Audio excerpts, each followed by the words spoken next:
নমস্কার, আমি রাজনন্দিনী। সবাই কেমন আছেন? আমি খুব ভালো আছি। সেদিন ছিল এক দাদার আশীর্বাদের অনুষ্ঠান, তাই সেখানে গিয়ে আমরা কি কি খেয়েছি সেটাই দেখাবো। বাঙালি মানেই মাছ, আর মাছ দিয়ে প্রথমে শুরু হয়েছিল আমাদের পরিবেশনটি। ফার্স্টে ছিল সাদা ভাত, কাতলা মাছের কালিয়া, ফিশ ব্যাটার ফ্রাই এবং তার সাথে লেবু। তারপর পড়েছিল পাতে পমফ্রেট মাছ।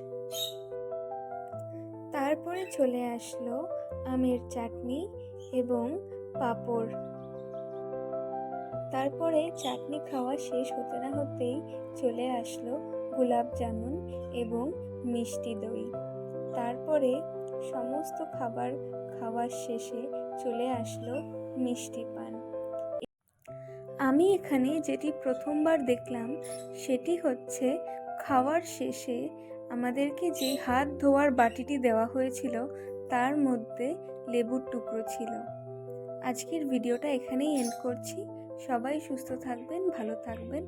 আমার ভিডিও ভালো লাগলে লাইক করবেন, শেয়ার